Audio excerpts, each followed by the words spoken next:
गेली 8 दिवस महाराष्ट्रामधले ओबीसी बांधव, समाज व्यवस्थेमधले भटक्या विमुक्त जाती जमाती एका माणसाच्या झुंडशाहीला, शिव्यांना, दादागिरीला एवढे वैतागलेले होते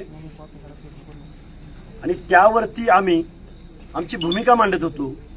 अशी भूमिका मांडत असताना या परिसरामधील सत्तेमध्ये असणारे आमदार, या महाराष्ट्राचे मुख्यमंत्री देवेंद्रजी फडणवीस साहेबांच्या मांडीला लावून बसणारे, सत्ता शेअर करणारे आणि ज्यांच्यावरती या सर्व लोकांच्या हिताचे दादा पवार गटाच्या आमदारांनी या परिसरामध्ये जे बॅनर लावले, लाखो रुपयांचे बॅनर लावले, त्यांना मी फक्त एक सवाल केला होता की तुम्ही निवडून आलेले आमदार आहात, सत्तेतले आमदार आहात, देवेंद्र फडणवीसांच्या मांडीला लावून बसता आहात, तर मग ओबीसीच्या आरक्षणाबद्दल तुमची काय भूमिका आहे ते आम्हाला सांगा. अशी भूमिका घेत असताना गेवराई तालुक्याचे आमदार अजितदादा पवार गटाचे विजयसिंह पंडित याच्या कार्यकर्त्यांनी काल गेवराईमध्ये माझा पुतळा जाळला. आम्ही काय बोलतोय तर आमच्या ओबीसीच्या हक्क अधिकाराचं आरक्षण टिकलं पाहिजे आणि हे काय करतायत तर माझा पुतळा जाळतायत. मला वाटतंय हे जे आमदार खासदार आहेत ना, ते बजरंग सोनवणे नावाचा खासदार आहे. तिकडं ह्यांच्या पक्षाचा नेता नागपूरवरनं मंडल यात्रा काढतोय आणि तो काय म्हणतोय की ओबीसीचे हक्क अधिकार टिकले पाहिजे, तर आम्हाला कळवळ आहे, आम्ही लागू केलाय. आणि इकडे ह्यांचे आमदार काय म्हणतायत की जरांगे पाटलाची बेकायदा मागणी बरोबर आहे आणि आम्ही त्यांच्या बरोबर आहे. माझं महाराष्ट्रातल्या सर्व जनतेला सांगणं आहे, बजरंग सोनवणे, प्रकाश सोळंकी आणि गेवराईचे आमदार विजयसिंह पंडित यांनी राजीनामा द्यायचा आणि जरांगेच्या आंदोलनामध्ये सामील व्हायला त्यांना आम्ही शुभेच्छा देतो. कारण तुम्ही संविधानाची शपथ घेतली, हाऊसमध्ये शपथ घेतली आणि तुम्ही काय करताय, ओबीसीच्या माणसांवरती दहशत निर्माण होईल अशा पद्धतीने बॅनर लावताय चौकात. हे आमदाराला शोभणारं कृत्य आहे. हे प्रकाश सोळंकी सारख्या वयानं वाढलेल्या माणसाला शोभतंय. आम्ही तुम्हाला मतं देत नाही आहोत गावात, आम्ही तुम्हाला आमदारकीला मतं दिली नाहीत. मग यावरती जर मी आमच्या हक्क अधिकाराबद्दल जर बोललो तर तो विजय पंडित नावाचा अक्कलशून्य आमदार, तू एकदा माझ्या समोर डिबेटला बस, सोशल जस्टिस या प्रश्नावर डिबेटला बस. पिढ्यानपिढ्या तुम्ही आमदारकी भोगताय. अरे आमच्या पिढ्यांनी तुम्हाला आम्ही मतदान दिलं, तुम्ही आम्हाला श्वान म्हणताय, भटकं कुत्रा म्हणताय.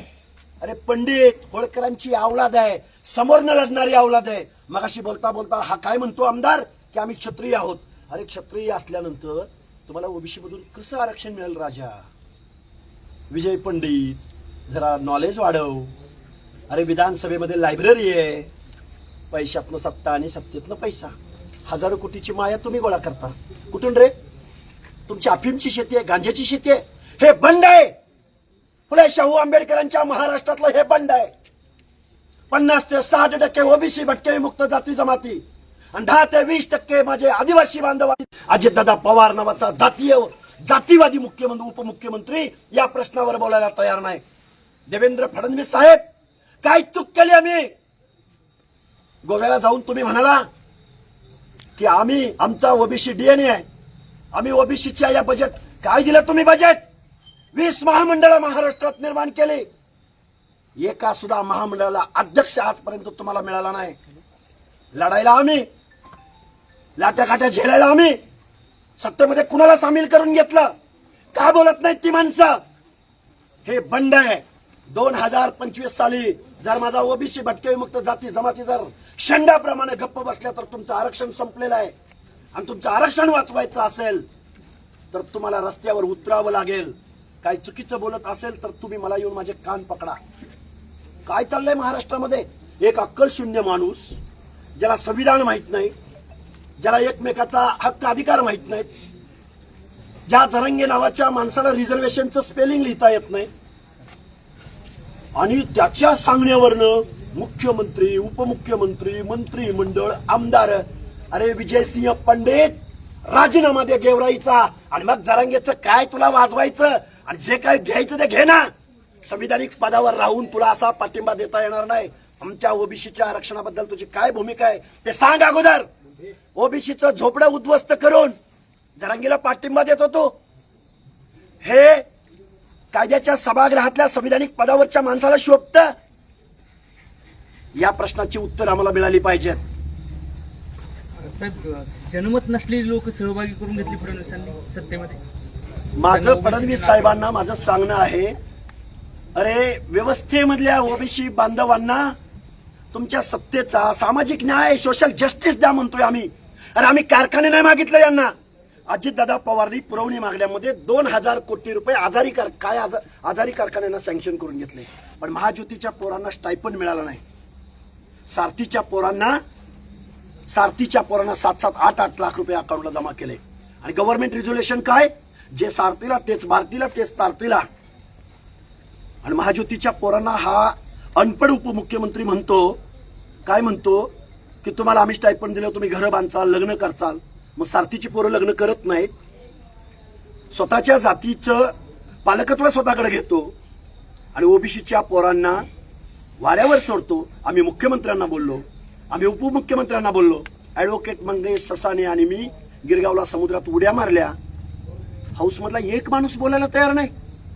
ओबीसीचे आमदार बोलायला तयार नाहीत, ओबीसीचे मंत्री बोलायला तयार नाहीत, मुख्यमंत्री बोलायला तयार नाहीत.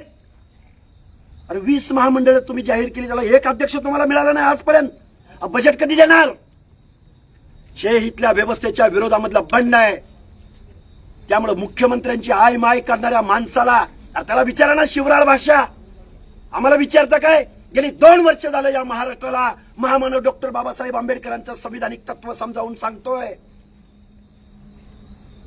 गेली 2 वर्ष झालं उपोषण केली. करायचं काय?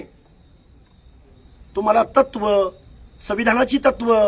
अरे मला एकच सांगा मुख्यमंत्री महोदय, जर 58 लाख बोगस कुणबी नोंदीद्वारे महाराष्ट्रातली ही शासन करती जमात जर या बलुत्या आलुत्याच्या आरक्षणामध्ये जर सामील झाली तर गावगड्यातली ही माणसं त्यांच्या स्पर्धेत टिकतील का?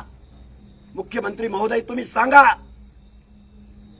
गावगड्यातला सुतार, लोहार, कुंभार, मेंढपाळ होईल महापौर, होईल नगरसेवक, होईल सरपंच, होईल झेडपी मेंबर. कुठं आहे सोशल जस्टिस? शरदचंद्रजी पवार, काय अधिकार आहे तुम्हाला मंडल यात्रा काढायचा? एका बाजूला मंडल यात्रा काढायला लावता आणि एका बाजूला बजरंग सोनवणेला जरांगेच्या आंदोलनामध्ये सामील व्हायला लावताय. आम्हाला चुत्या बनवताय. परत म्हणाल जीभ घसरली. आता गावगाड्यातल्या माणसांच्या तोंडामध्ये किती शिव्या आहेत. आम्ही सकाळी उठल्यापासून झोपेपर्यंत आम्ही शिव्यात बोलतो. त्यामुळे आमच्या शिव्यांचा खजाना बाहेर पडू देऊ नका. आम्ही जर शिव्या द्यायला लागलो तर या व्यवस्थेच्या अंगावर कपडे राहणार नाहीत. पुढची दिशा काय आता तुमची? आता प्रश्न असा आहे की हे सगळं राडा झाला तुमच्या समोर आहे सगळं. एक व्यक्ती मुंबईला जातात, आंदोलन करतायत, जे शिरवाळ भाषेचं आता हे तुम्ही म्हणलात, त्याला प्रति आव्हान तुम्ही कसं देणार? जर झुंडशाहीला जर इथलं गव्हर्नमेंट बळी पडणार असेल, गव्हर्नमेंटची मंत्रिमंडळातली आमदारांची उपसमिती निर्माण होणार असेल आणि ओबीसीवरती काय परिणाम होईल याच्यावरती काहीच होणार नसेल, कोणच बोलणार नसेल, आम्ही झोपलेलो आहोत हे आम्हाला मान्य आहे. पण आम्ही ऍक्शनला रिॲक्शन, आमचा अजगर ओबीसीचा सुस्तपणे झोपलेला याची आम्हाला कल्पना आहे. आम्हाला लढत असताना या सगळ्या लोकांना जागं करायचं आहे आणि हे खूप मोठं आव्हान आमच्या समोर आहे, हेही मान्य आहे. पण आम्ही जर जरांगे मुंबईला जात असेल तर त्याची रिॲक्शन म्हणून महाराष्ट्रामधला ओबीसी आणि भटका बांधव रस्त्यावर उतरल्या वाचून राहणार नाही. टिट फॉर टॅट, जशाच तसं उत्तर. अरे 15% लोकसंख्येच्या जीवावर जर तुम्ही एवढा धिंगाणा घालताय तर आम्ही 60% आहोत आणि 60% जर रस्त्यावर उतरले ना, तुमची काय काय गंमत होईल. फुले शाहू आंबेडकरांचा महाराष्ट्र, समतेचा महाराष्ट्र, पुरोगामी महाराष्ट्र, वा रे वा. असा असतो का पुरोगामी महाराष्ट्र? अरे एक मेंढपाळाचं पोरग आहे, गावगाड्यातलं, आमदार खासदाराचा वारसा नाही.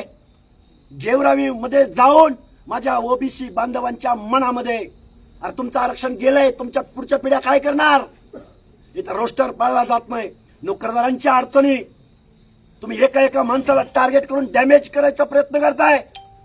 ओबीसीच्या हक्क आणि अधिकाराची भाषा आम्ही बोलणार. उद्या परवा आमच्या ओबीसीचं उत्स्फूर्त आंदोलन या महाराष्ट्रामध्ये लाखोच्या संख्येनं उभं राहिलेलं असेल.